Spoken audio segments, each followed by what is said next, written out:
Shalom, bersyukur pada pagi ini kita boleh berkumpul oleh karena kasih dan kemurahan Tuhan. Pagi ini kita akan belajar satu kebenaran firman Tuhan yang beri judul agak berbeda, yaitu bukan pemberi harapan palsu. Istilah ini seringkali kita dengar di kalangan anak-anak muda dikatakan saya di PHP, saya dikasih harapan tapi bohong. Tetapi pagi ini kita akan belajar bahwa Allah yang kita sembah, Allah yang telah berkorban atas kehidupan kita, bukan Allah yang suka memberi PHP. Amin. Allah yang berjanji, Dia juga yang akan menepati atas kehidupan kita semua. Kita akan lihat di dalam kitab Bilangan pasal 23 ayat yang 19, di mana Allah berkata, Allah bukanlah manusia sehingga ia berdusta, bukan anak manusia sehingga ia menyesal. Masakan ia berfirman dan tidak melakukannya, atau berbicara dan tidak menepatinya. Tapi saudara sekalian, firman Allah jelas berbicara atas kehidupan kita bahwa kalau manusia mudah berjanji, kalau manusia mudah berkata-kata, demikian juga manusia dengan mudah melupakan janjinya. Sehingga muncul sebuah istilah bahwa semakin banyak berkata-kata, maka semakin banyak kesalahan. Dan seringkali juga dengan kata-kata dipakai untuk menutupi sebuah kesalahan. Sehingga muncul kembali istilah dosa melahirkan dosa. Untuk menutupi dosa yang pertama, dibuat dosa berikutnya. Padahal itu tidak menyelesaikan akar masalah yang pertama. Tetapi firman Allah jelas berbicara pada saudara-saudara bahwa Allah bukanlah manusia. Artinya kalau manusia suka berdusta, kalau manusia seringkali terjebak dengan kata-kata bohong, tetapi Allah tidak demikian.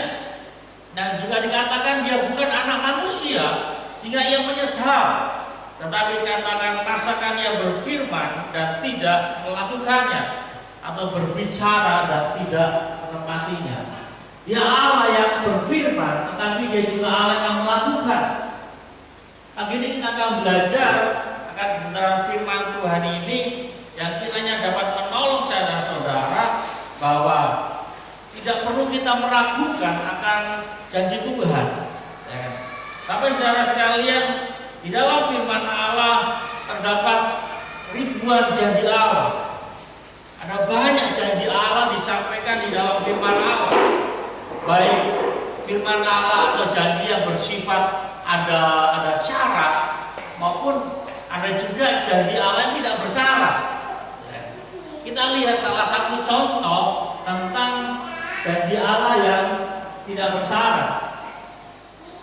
Dikatakan, maka aku adalah perjanjianku dengan kamu, bahwa sejak ini tidak ada yang hidup yang akan dilenyapkan oleh air bah lagi, dan tidak akan ada lagi air bah untuk memusnahkan bumi. Ini janji Allah kepada umat manusia yang hari itu diwakili oleh Nuh dan keluarganya. Ini adalah salah satu janji Allah yang tidak bersyarat. Artinya tidak bersyarat, janji Allah ini digenapi dan akan Allah kerjakan, bahwa Allah tidak akan menghukum bumi dengan air bah. Walaupun beberapa waktu lalu kita mendengar dan melihat di media bagaimana tsunami yang begitu besar di Aceh, tapi itu bersifat lokal, bersifat lokal artinya hanya di daerah Aceh saja. Kita di Kalimantan tidak mengalami tsunami, dan di Amerika juga tidak mengalami tsunami. Tetapi berbicara air bah ini bersifat seluruh bumi. Dan Alkitab juga katakan sampai pada akhirnya nanti.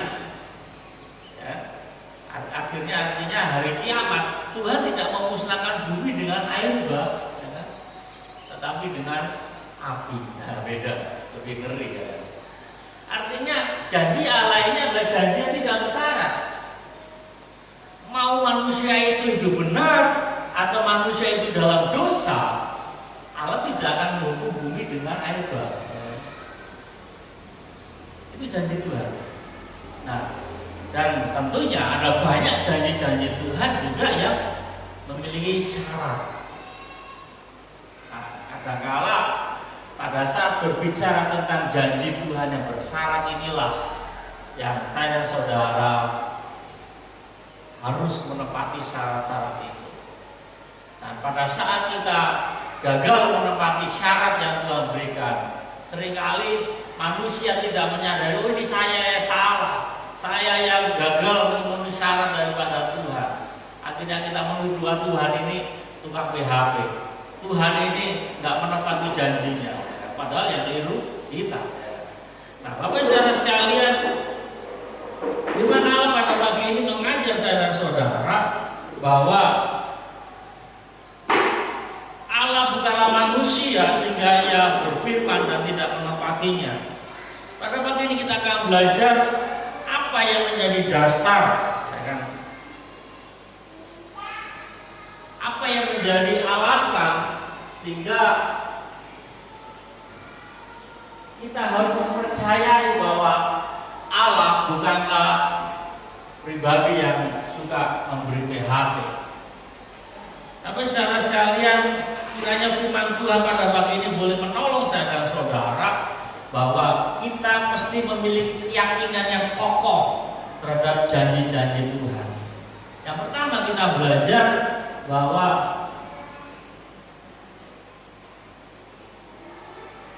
Yesus dikatakan dia menjadi pengantara. Di dalam Ibrani pasal 7 ayat yang ke-25 dikatakan karena itu ia sanggup juga menyelamatkan dengan sempurna semua orang yang oleh dia datang. Nah, ini salah satu janji yang bersyarat, bersifat umum, janji yang bersifat umum tetapi juga bersyarat. Menyelamatkan umum apa artinya semua, ini umum tanpa kecuali, tapi dengan syarat apa? Yang datang kepada Allah. Jadi kalau nggak datang kepada Allah ya Tuhan nggak menyelamatkan dengan sempurna. Ini janji umum semua orang tanpa pengecualian, tapi dengan syarat datang kepada Allah. Sebab ia hidup untuk menjadi pengantara mereka. Ini menjadi dasar bahwa Allah sanggup menyelamatkan. Mengapa? Karena ia hidup. Bapak saudara sekalian, peristiwa kebangkitan Tuhan setelah kematiannya pada hari ketiga memberikan sebuah jaminan bahwa Yesus nggak sekedar bangkit, tetapi ia hidup. Di hari Paskah kemarin sudah saya sampaikan bahwa tidak semua yang bangkit itu ya hidup, ya kan? Seperti dalam film-film horor dikatakan bangkit, tetapi nggak hidup. Seperti zombie dan lain-lainnya itu kan, dia bangkit dari kubur, tetapi dia nggak hidup. Tuh, bagaimana dia nggak hidup Pak? Dia bisa jalan. Bukan roh orang itu yang menghidupkan, bukan roh orang itu yang membuat dia bangkit dari kubur, tetapi ada roh jahat lain. Berbeda dengan Yesus. Yesus adalah pribadi yang bangkit, tetapi dia juga hidup. Roh Allah ada dalam dirinya. Nah, ini menjadi sebuah dasar. Apa saudara sekalian, karena ia hidup, maka ia menjadi pengantara. Pengantara memiliki arti bahwa Yesus itu mampu menjadi sebuah penghubung. Apa saudara sekalian, kalau kita jalan ke daerah dermaga lewat yang SPBU, saudara kan banyak melihat tulisan-tulisan tanah dijual tanpa prasyarat. Ini rumah dijual tanpa perantara.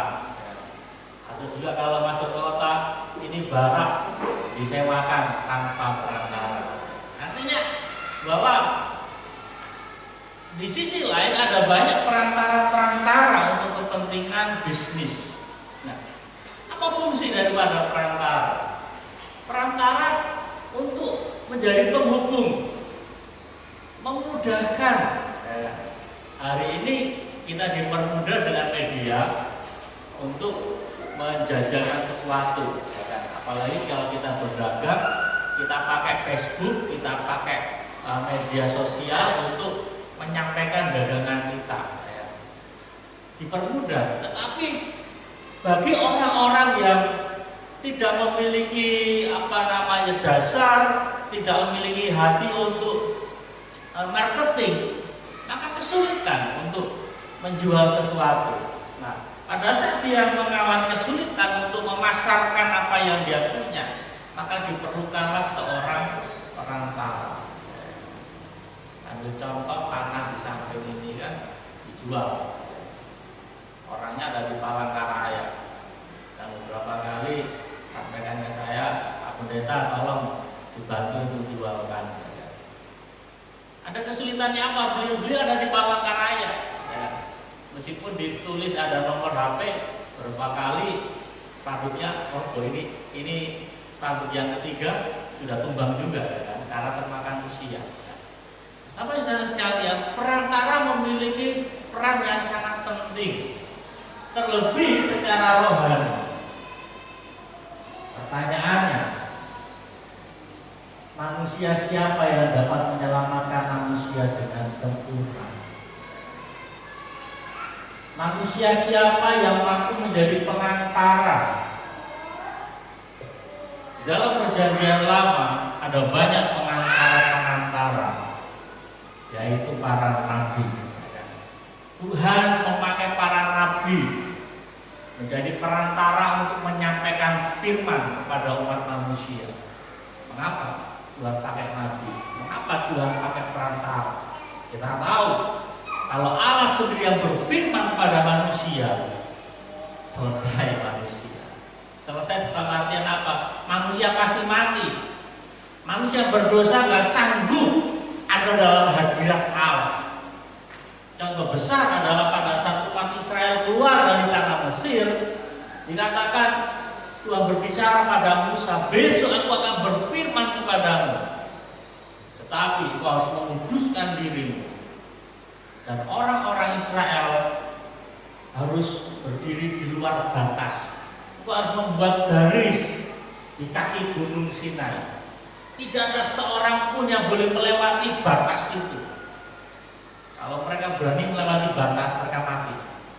Nah, oleh karena kondisi yang berbeda antara Allah yang kudus dengan manusia yang berdosa, itulah yang tidak memungkinkan Allah berfirman secara langsung, sehingga harus ada perantara. Salah satunya Musa, dan ada banyak nabi-nabi di dalam perjanjian lama menjadi perantara. Manusia nabi mendengar suara Tuhan maka disampaikan. Tetapi apa yang terjadi? Kalau kita mencatat, meskipun nabi-nabi menyampaikan firman Allah, tidak sedikit nabi-nabi juga yang dibunuh oleh umat Tuhan. Mereka tidak mempercayai apa yang disampaikan oleh Allah. Bahkan pada saat penghukuman terjadi, firman Allah digenapi, Tuhan hukum umat Tuhan, maka dikatakan nabi Tuhan yang disalahkan lagi. Oh, ini gara-gara mau bernubuat sehingga musibah ini terjadi. Itu yang dialami oleh Nabi Elia. Pada saat Nabi Elia memberikan teguran kepada umat Allah, pada Raja Ahab, oleh karena mereka menyembah berhala, maka Nabi Elia bernubuat bahwa Tuhan tidak akan menurunkan hujan selama 3 tahun. Dan pada saat janji Allah digenapi, hujan tidak turun. Mereka nggak sadar, mereka nggak bertobat. Malah Nabi Elia yang disalahkan, ya. Jadi apa saudara sekalian, nabi menjadi sebuah perantara, tetapi nabi tidak hidup selamanya. Pada saat nabi mati, maka umat Allah kembali dalam kejahatannya. Muncul nabi yang lain, kembali juga tidak semua firman Allah diterima, sehingga terjadilah peristiwa Natal. Allah sendirian turun. Allah sendirian turun menjadi manusia untuk berfirman secara langsung. Di dalam kitab Filipi dikatakan ia melepaskan keilahiannya. Ia menjadi manusia 100%. Tetapi dia juga Allah 100%. Artinya bahwa manusia Yesus membatasi kekuasaannya, keilahiannya sebagai Allah. Dari Allah 100%, manusia 100%. Sehingga Allah dapat berfirman langsung, ngobrol langsung kepada umat Allah. Sehingga tidak terjadi kematian bagi manusia. Bahkan ketika manusia menolak akan firman Allah yang disampaikan Tuhan Yesus, manusia tidak mati. Bahkan dalam puncak kematian Yesus di kayu salib, tentara Romawi yang menyalibkan Yesus tidak mati, karena Yesus menjadi manusia 100%. Allah membatasi dirinya. Tujuannya apa? Supaya Allah dapat menyampaikan firman itu secara langsung. Nah, pada saat peristiwa Paskah, Yesus bangkit, maka Yesus menjadi sebuah atau pribadi pengantara yang permanen, pengantara yang selama-lamanya. Di dalam bahasa kitab Ibrani katakan ia menjadi imam sekali untuk selama-lamanya. Imam ada sedikit berbeda dengan nabi. Kalau nabi ini dia mendengar sesuatu dari Tuhan dan disampaikan kepada nabi. Meskipun ada saatnya nabi juga bisa mempersembahkan korban, dan itu menjadi kewenangan daripada nabi untuk mempersembahkan korban. Tetapi secara khusus seorang imam dia memiliki tugas dan tanggung jawab untuk membuat pendamaian dengan Allah. Itu tercatat lengkap di dalam kitab Imamat, kitab Bilangan bagaimana tugas seorang imam. Nah, Yesus dia sebagai perantara berbicara sebagai imam, imam agung yang berdiri di hadapan Allah untuk mempersembahkan korban pendamaian. Yesus berdiri sebagai imam untuk mempersembahkan sebuah korban. Yesus berdiri sebagai imam untuk menyampaikan akan setiap pergumulan persoalan yang dihadapi oleh setiap orang yang datang kepada Allah. Manusia nggak bisa datang sendiri dengan kekuatannya. Nah, lalu saudara sekalian, hari ini kita hidup di dalam zaman anugerah, di mana tugas imam secara fisik sudah nggak ada.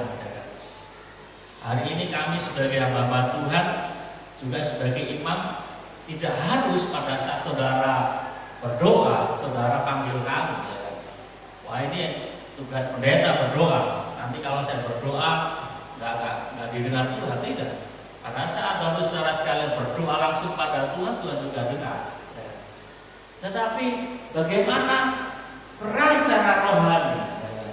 Bagaimana saudara datang kepada Allah? Maka peran daripada Yesus menjadi pengantara ini sangat penting. Kalau kita mencatat memberitahu kepada kita semua bahwa Yesus merupakan wujud Allah yang tidak kelihatan. Bagaimana mungkin saudara bisa datang pada Allah yang pribadinya yang saudara tidak kenal? Maka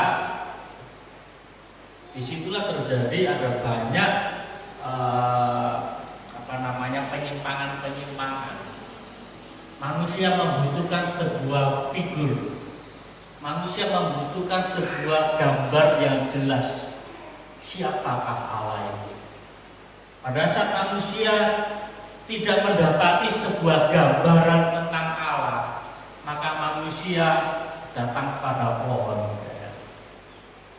Maka manusia datang pada benda-benda yang diciptakan Allah. Oh, Allah itu seperti pohon yang besar, maka pohon yang besar itu disembah. Oh, Allah itu seperti roh jahat yang berkuasa, yang lebih kekuatannya daripada saya, sehingga manusia menyembah kepada roh jahat. Dan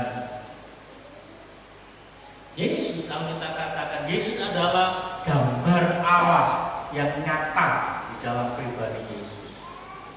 Nah, tapi saudara sekalian, hal ini menolong kita sebagai umat percaya bahwa pada saat kita berbicara, kita berdoa kepada Allah, kita memiliki sebuah gambar yang jelas bahwa Yesus menjadi sebuah perantara, pribadi perantara untuk kita datang kepada Dia.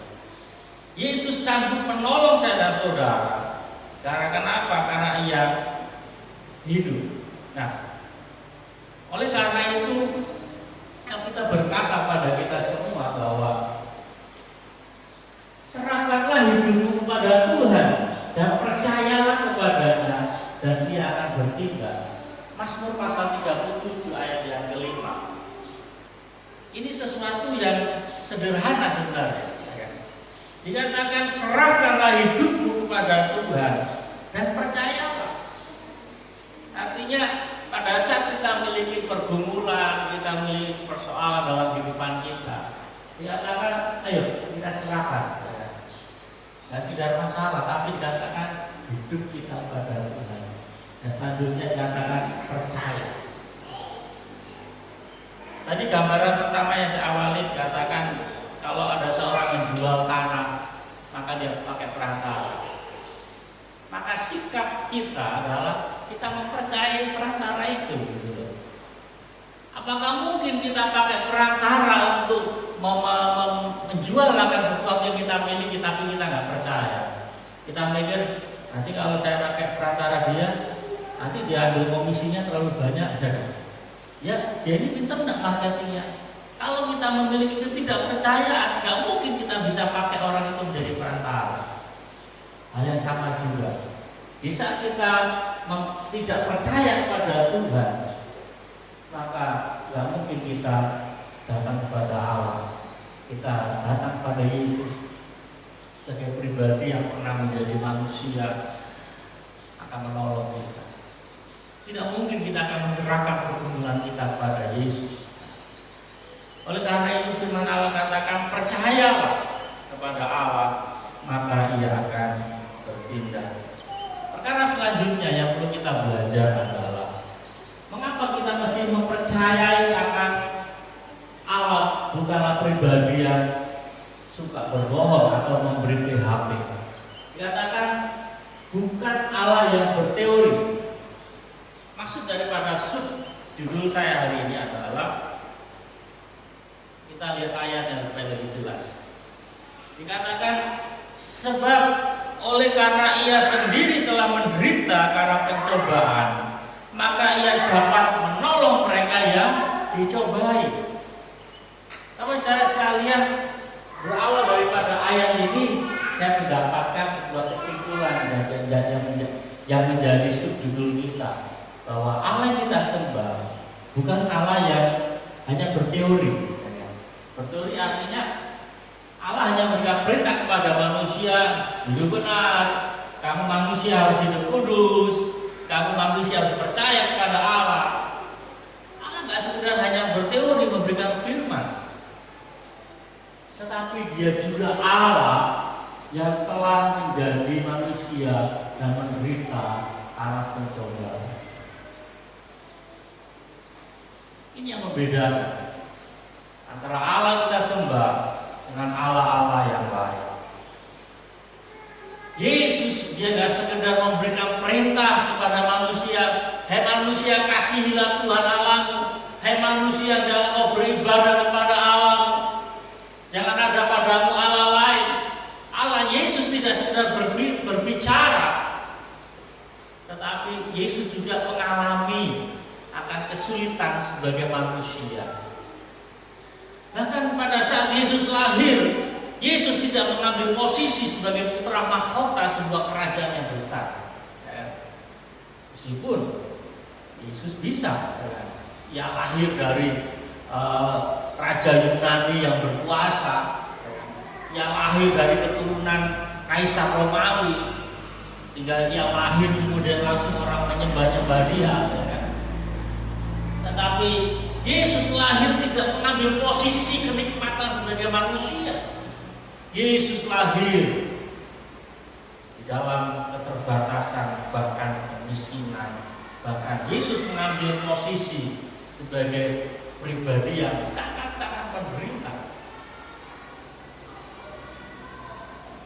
Hal ini memiliki maksud bahwa apa yang dialami oleh manusia karena dosa, penderitaan apa, pergumulan apa yang dialami oleh manusia, kita katakan ia telah menderita karena percobaan.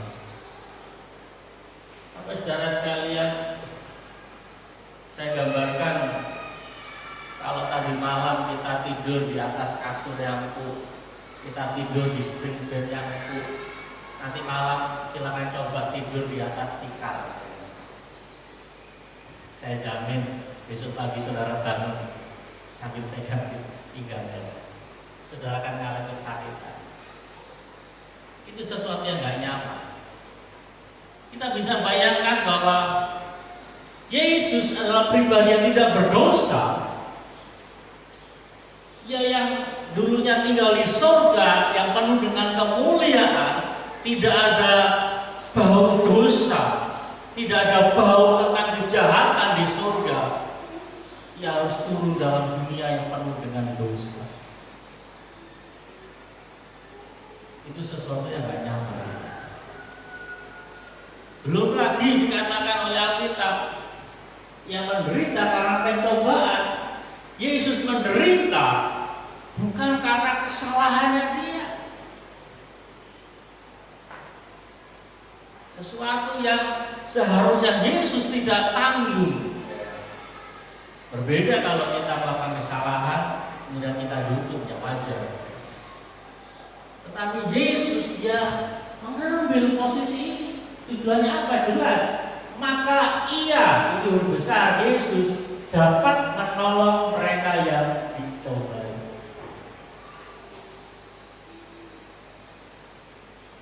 Kalau kita punya latar belakang hidup yang tidak baik, mama kita memiliki latar belakang sebagai pecandu narkoba, kemudian Tuhan tolong melepaskan kita dari narkoba, maka dengan mudah kita juga akan bisa menolong kalau ada orang yang sedang kecanduan narkoba.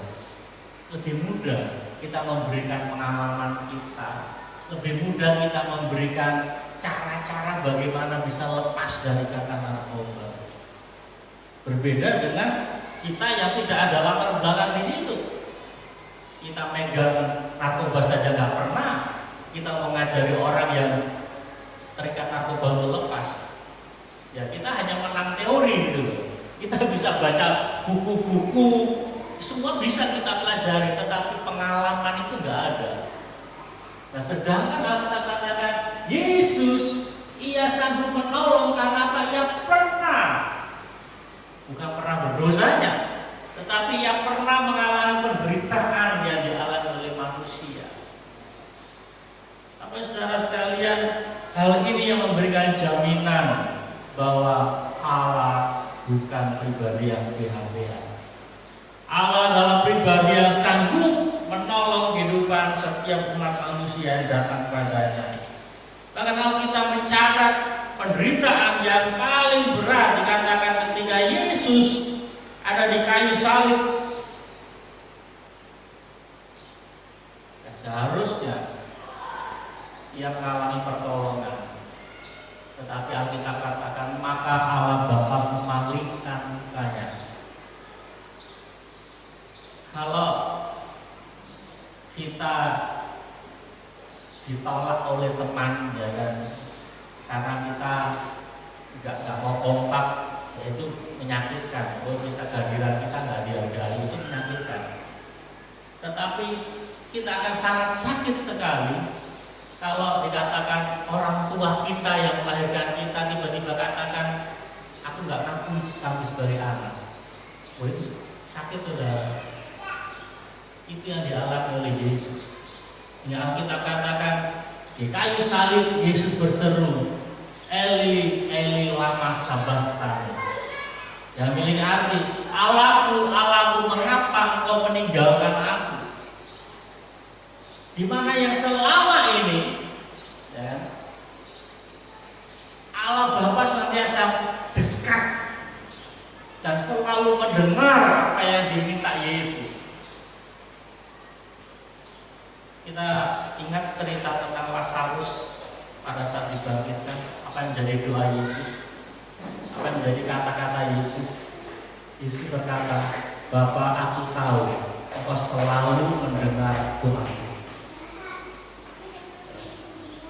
Yesus katakan, aku tahu engkau Bapa yang selalu mendengar doaku. Namun karena orang-orang ini, ya, aku minta engkau adakan sesuatu yang lain.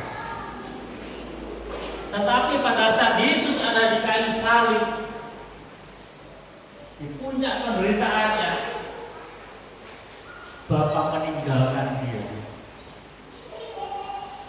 Di mana masa-masa kesengsaraan itu, harapan secara manusia, Bapa boleh menguatkan Yesus, ya kan, pribadi sebagai manusia. Tetapi justru dalam situasi yang seperti itu, dikatakan Bapa meninggalkan. Oleh karena apa? Oleh karena putra tunggalnya sedang dilumuri oleh dosa. Bapak gak sanggup, ini bahasa saya. Allah Bapa tidak sanggup melihat penderitaan yang dihadapi anak. Nah, di dalam terjemahan aslinya dikatakan Allah Bapa memalingkan muka. Memalingkan muka diartikan Bapa meninggalkan. Seumpama saya ngobrol dengan Pak Tusan, Pak Tusan ngobrol ngomong banyak, kemudian saya memalingkan muka, gimana perasaannya? Pak Tusan saya ngomong terus, tapi saya palingkan muka, saya lihat yang lain. Hal yang sama juga pada saat Yesus di kayu salib. Kalau kita katakan Bapa memalingkan muka, sehingga kita katakan Yesus berseru, Eli, Eli lama sabachthani. Jadi artikan Allahku, Allahku, mengapa meninggalkan aku? Puncak penderitaan. Saya pakai istilah putus sebuah hubungan itu sebuah yang gak enak. Tetapi Yesus mengalami itu. Yesus mengalami situasi itu. Dan hari ini kalau kita mengalami situasi yang seperti itu, kita dikhianati, kita ditinggalkan, percaya bahwa Yesus sanggup menolong kita. Amin. Bagi orang-orang muda kalau diputus pacar, enjoy aja. Yesus pernah diputus dalam sesaat oleh Allah Bapa. Ini tak pakai istilah orang muda. Ya memang sakit sih sakit, agak diputus ya. Namanya diputus itu sesuatu yang gak enak. Tetapi percaya bahwa Tuhan sanggup menolong kehidupan kita semua. Perkara yang ketiga, mengapa kita mesti percaya bahwa Allah bukanlah pribadi yang suka memberi PHP?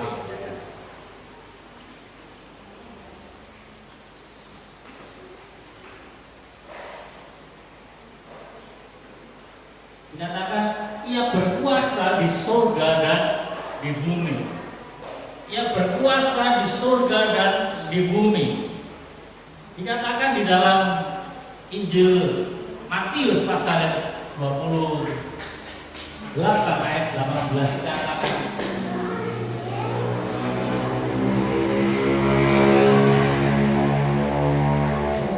Yesus mendekati mereka dan berkata, kepadamu telah diberikan segala kuasa di surga dan di bumi.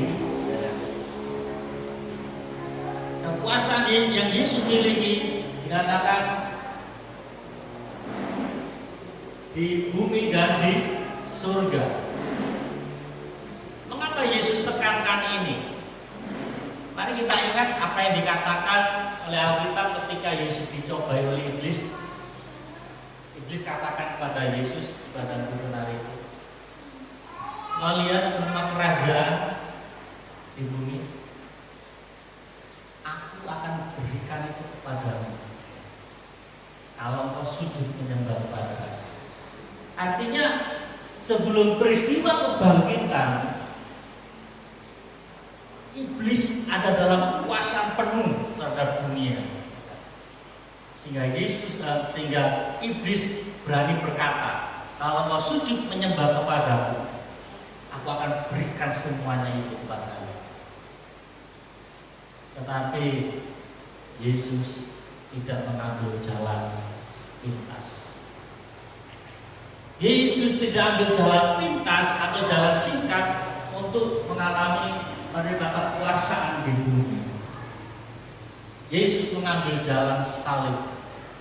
Yesus mengambil jalan salib untuk mencapai kekuasaan di bumi dan di surga.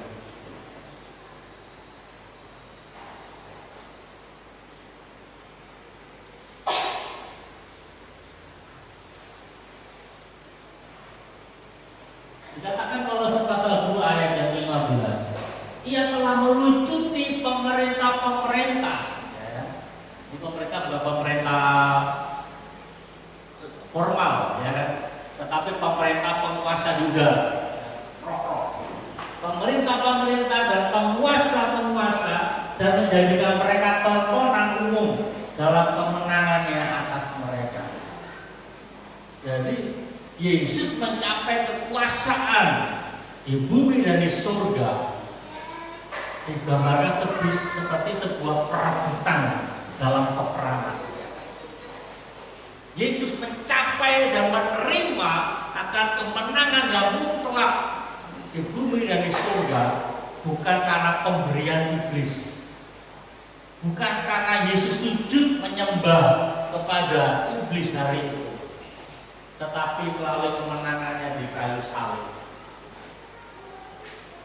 Dan hal yang sama juga Yesus sampaikan pada para murid sebelum peristiwa Paskah. Dikatakan bahwa kepadamu akan kuberikan, kita garis kata akan, kepadamu akan kuberikan kepadamu kunci kerajaan surga. Apa yang kau ikat di dunia ini akan terikat di surga, dan apa yang kau lepaskan di dunia ini akan terlepas di surga. Bapak saudara sekalian, masih ada banyak ayat-ayat yang perlu kita lihat sebenarnya, bahwa kalau di Matius pasal 16, ini peristiwa sebelum penyaliban, Yesus berkata, kepadamu akan kuberi. Tetapi di dalam Kisah Para Rasul pasal 1 ayat 8 dikatakan, kalau Roh Kudus turun ke atas kamu, maka kamu akan menjadi saksiku di Yerusalem, di Samaria, di Yudea, sampai ke ujung bumi. Kembali awal tadi, syarat. Tuhan telah memberikan kepada kita kunci kerajaan Allah. Berbicara otoritas kewenangan yang Tuhan berikan kepada kita sebagai murid-murid kita. Nah, terlebih lagi Kisah Para Rasul adalah peristiwa setelah Yesus bangkit dari kematian, yang naik ke surga. Tapi sebelum dia naik ke surga, Yesus berjanji, kamu akan menerima kuasa. Syaratnya apa? Kalau Roh Kudus turun atas kamu. Nah, Bapak saudara sekalian, saya akhiri firman Tuhan dengan kalimat ini. Allah telah berjanji dan telah memperlengkapi setiap umatnya untuk mengalami penggenapan janji-janji Tuhan. Artinya apa? Bahwa kalau Allah berjanji, Ia nggak sekedar memberikan janji kemudian kita nggak diperlengkapi. Ibarat seperti tentara yang berangkat berperang, Allah nggak sekedar kamu pergi berperang, tapi nggak dibawa senjata, nggak dikasih amunisi, tetapi Allah memberikan tugas pada kita. Allah berjanji, tapi juga Allah memperlengkapi kita.